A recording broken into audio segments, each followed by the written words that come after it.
I november 2019 sammanföll 3 händelser som perfekt sammanfattar Sveriges tillstånd. 1. Rikspolischef Anders Thornberg medgav i en presskonferens att den svenska kriminalitetsutvecklingen saknar internationell motsvarighet. 2. Sverigedemokraterna blev för första gången Sveriges största parti. Och 3. Regeringen fällde misstroendeförklaringen mot Morgan Johansson. Vad säger dessa 3 händelser om situationen i Sverige? Vem är ansvarig? Och vad blir konsekvenserna av detta? De här frågorna tar jag upp i veckans video. Jag heter Henrik Jönsson och jag är en oberoende libertariansk entreprenör och samhällskommentator. Om du gillar mina filmer och vill att jag ska fortsätta göra dem, i så fall så tycker jag du ska hjälpa mig fortsätta producera dem genom att stötta mig via något av betalningsalternativen här ute till vänster. Utan ert fortsatt generösa stöd skulle denna kanal inte vara möjlig. Glöm inte heller att klicka i prenumerera-knappen här nedanför om du inte redan har gjort det, och klicka även i klockikonen så att du eventuellt får notiser när jag publicerar nytt material, vilket jag gör med kirurgisk precision varenda lördagsmorgon 08:00 svensk tid. Idag talar jag om mandat, manipulation och misstroende. Häng med!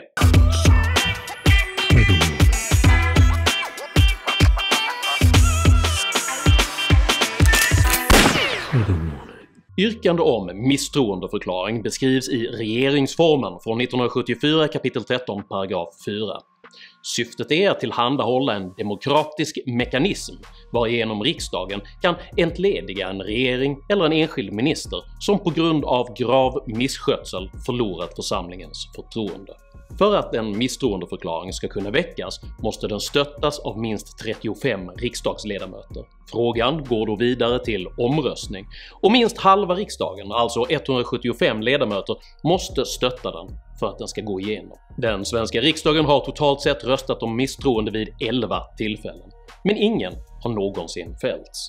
Faktum är att över de 45 år som den nuvarande regeringsformen har gällt har hela 6 av dessa misstroendeförklaringar begärts de sista 5 åren. Under Löfvens tid som statsminister. Oppositionens belackare vill göra gällande att detta visar på exceptionell populism. Oppositionen själva menar att den sittande regeringen är exceptionellt oansvarig. Ledsen, jag tycker det är oansvarigt agerande därför att Sverige har så stora utmaningar. I januari 2015 väckte SD sin första misstroendeförklaring mot regeringen Löfven för att man inte hade lyckats få igenom sin budget i tid. I oktober 2015 väckte SD misstroendeförklaring mot Magdalena Andersson, då för att man ansåg att hennes budget var underfinansierad. 2017 förklarade SD misstroende mot regeringen Löfven på grund av den så kallade transportstyrelseskandalen. Moderaterna väckte samma månad misstroende mot Peter Hultqvist på samma grund.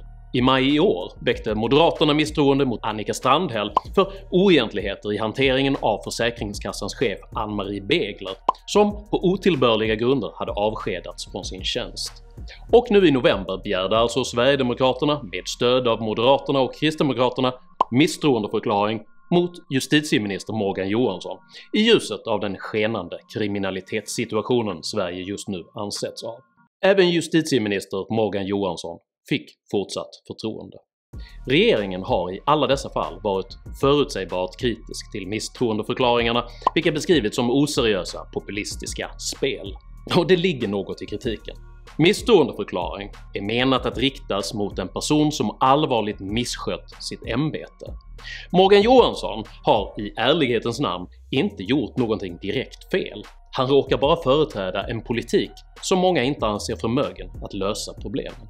Faktum är att hela den svenska politiken sedan många år domineras av just olika typer av populistiska spel. Men det här handlar inte om siffror utan detta handlar om människor. Och misstroendeförklaringarna måste betraktas i denna kontext. Den parlamentariska situationen reflekteras i det tilltagande antalet misstroendeförklaringar. Det finns nu en tydligt mätbar folklig majoritet för borgerlig och konservativ politik i Sverige, och den regeringskonstruktion man genom JÖK-samarbetet genomdrev utgör en pervertering av den representativa demokratins syfte. Missnöjet och misstroendet är en reflektion av denna bastardisering av de demokratiska processerna. JÖK-regeringen är på många sätt en mästerlig konstruktion. That's pretty goddamn impressive. Att Socialdemokraterna lyckades behålla makten och lura upp borgerligheten på läktaren i ett tillfälle när det fanns ett överväldigande stöd för borgerlig politik är inget annat än häpnadsväckande. Men bara för att det går att genomdriva juridiskt smarta regeringslösningar är det inte nödvändigtvis långsiktigt rätt sak att göra. I did it because I wanted to. Att tjuvkoppla demokratin genom att flera partier i valrörelsen undanhåller att säga vilka partier de kan tänka sig stötta som en regering. Jag delar hans ambition om att ha fokus på det politiska innehållet. För att först efter valet klämma fram en överenskommelse som låter dem kringgå det faktiska valresultatet är demokratiskt exceptionellt skadligt och dyrt. Bara för att man kan köra demokratins fordon på tomgång med avgaser och öronbedövande motorljud ekande ur det parlamentariska garaget är det inte nödvändigtvis önskvärt att göra det. För förr eller senare skär en motor som utsätts för denna behandling slutgiltigt ihop. Både höger- och vänsterpartierna i denna oheliga allians har nämligen bakbundit varandra. If you don't trust me, you can tie me up. Socialdemokraterna ägnar sig nu huvudsakligen åt retoriska vänsterluftslott medan Centern och Liberalerna av överlevnadsskäl är helt fokuserade på att visa att deras 73-punktsprogram i någon mån hedras. Always nibbling on my list. Medan samtliga regeringsparter sitter och pillar på den överenskommelse makten nu vilar på jäser missnöjet, misstroendet och politikerföraktet ute i landet. I ett demokratiskt system som gått i baklås tjänstgör misstroendeförklaringarna som säkerhetsventil. Det är på detta sätt de bör tolkas och förstås, som signaler syftande till att visa missnöje och att förändring är på väg. Och förändringen är på väg. Samma dag som JÖK-partierna räddade Morgan Johansson släppte opinionsundersökningsföretaget Demoskop en partisympatiundersökning som visade att Sverigedemokraterna nu är Sveriges största parti. Mätningen är historisk. En allt tydligare allmänborgerlig majoritet som i tilltagande desperation otillbörligen finner sig utan representation tar i vredesmod till det enda återstående demokratiska verktyg som finns för att visa sitt missnöje, för att bedriva oppositionspolitik, för att kritisera den olämpliga regeringsstrukturen. Detta är vad misstroendeförklaringarna betyder. Detta är vad partisympatiundersökningen visar. Och denna utveckling går hand i hand med den eskalerande kriminalitetsutvecklingen. De som kritiserar misstroendeförklaringen som en populistisk dröm om en snabb lösning på ett djupgående och allvarligt problem bara genom att byta justitieminister missar däremot hela poängen. Oppositionspartierna vet mycket väl att det inte finns några snabba lösningar på en kriminalitetssituation som tillåtits växa fram över 30 års tid. Tvärtom är misstroendeförklaringen en långsiktig politisk positionering som utgår från att kriminalitetsutvecklingen kommer att fortsätta att skena. Ambitionen är att i kommande valrörelse kunna slå sig för bröstet och säga “Vi försökte ändra på detta redan för 3 år sedan, ni vägrade”. Kritiken och det folkliga missnöjet är större än både kriminalitetsutvecklingen och den oheliga regeringskonstellation man likt ett Frankensteins monster påtvingat folket. Den gäller istället en flera decennier lång ideologisk överbyggnad, där brottslingar betraktats som offer istället för förövare, där migration av alla schatteringar prioriterats före den inhemska befolkningen och där den humanitära stormaktsambitionens moral tillåtits trumfa ekonomiskt ansvar. En situation där både politik, media och opinionsbildare gjort gemensam sak för att upprätthålla en Sverigebild som aldrig var möjlig, som aldrig var sann och som få egentligen ville ha. Det är en verklighetsbild som slutligen nått vägs ände och som finner sitt yttersta impotenta uttryck i den fatalistiskt uppgivna hållning man nu uppvisar gentemot en skenande våldskriminell utveckling som man varken förstår eller vill kännas vid. Man tar inget ansvar eftersom verklighetsbilden inte omfattade möjligheten till denna utveckling. De skenande konfliktnivåerna i samhället betraktas istället av de allt färre kvarvarande ideologerna och apologeterna som ett opersonligt väderfenomen som olyckligt nog av en slump fastnat just över Sverige.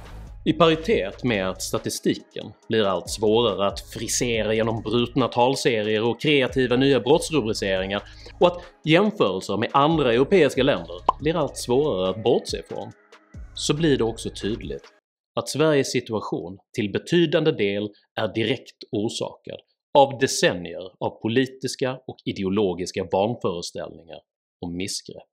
Misstroendet både av ministrar och av regering måste ses i denna större kontext och gäller i lika hög grad regeringen Reinfeldt och regeringen Persson innan dess. Det är denna övergripande ideologi som nu, strandad på ett krympande isflak, nyss lyckades dra justitieminister Morgan Johansson upp ur misstroendets iskalla vatten. Detta är gökarnas Pyrrhus-seger. För resultatet av att försöka tjuvkoppla den representativa demokratin och köra det demokratiska fordonet på tomgång allt medan man i avgaser och till stillastående motorbuller viftar med ett uddlöst 73-punktsprogram är värre än ett förnedrande fiasko. Det är en djupt oansvarig demokratisk katastrof. De väljare som möter en allt mer kaotiskt kriminaliserad stadsbild drivs genom oro och politikerförakt nu allt längre ut till höger och till vänster. Och inom kort kommer mitten helt att brista.